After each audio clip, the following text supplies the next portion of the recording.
Adakah yang masih bingung cara bikin kacang kribo yang tepungnya itu bisa nempel? Bisa sangat garing dan kriuk banget.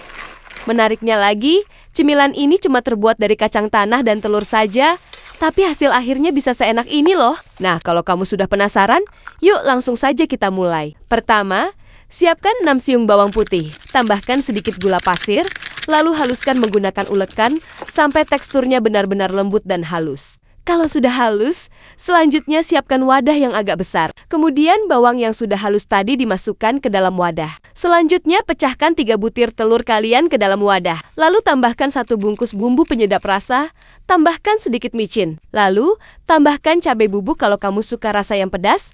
Terakhir, tambahkan 5 sendok gula pasir untuk memberikan rasa gurih manis yang seimbang. Setelah itu, aduk atau kocok semua bahan ini sampai benar-benar tercampur rata. Kalau adonan sudah siap, masukkan sekitar 500 gram kacang tanah mentah, aduk perlahan sampai seluruh kacang terselimuti oleh campuran telur dan bumbu tadi.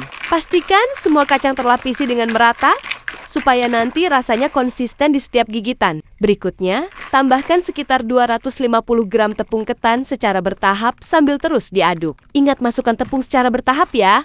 Proses ini penting banget supaya tepung tidak menggumpal. Aduk terus sampai tepung menyatu dengan adonan dan seluruh kacang terbalut sempurna. Nantinya adonan akan berubah menjadi agak lengket seperti ini, dan itu tandanya adonan kacang sudah siap untuk digoreng. Sekarang kita masuk ke tahap penggorengan. Panaskan minyak agak banyak dengan api kecil saja, supaya kacang bisa matang perlahan dan hasilnya lebih renyah. Setelah minyak panas, langsung masukkan adonan kacang ke dalam minyak. Masukkan secukupnya saja. Jangan lupa segera diaduk dan dibalik-balik supaya kacang tidak saling menempel. Terus aduk perlahan selama proses menggoreng hingga kacang mulai terpisah satu sama lain. Gunakan api kecil agar kacang matang sempurna sampai ke dalam dan balutan tepungnya tidak cepat gosong. Supaya lebih wangi, kamu bisa menambahkan irisan daun jeruk. Masukkan secukupnya saja. Setelah itu lanjut digoreng lagi sampai kacangnya matang sempurna. Goreng terus sampai warnanya berubah menjadi kuning kecoklatan yang cantik. Teksturnya adonannya terasa garing.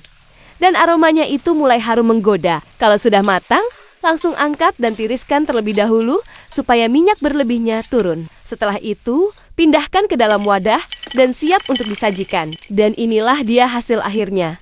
Cara membuat kacang goreng yang terselimuti dengan adonan tepung yang garing dan kriuk. Kacangnya matang sempurna sampai ke dalam dengan rasa gurih, pedas, manis yang tercampur menjadi satu. Kalau di sini, cemilan ini biasa disebut kacang kribo. Tapi kalau di daerah kamu namanya apa nih? Coba deh ditulis jawabannya di kolom komentar ya.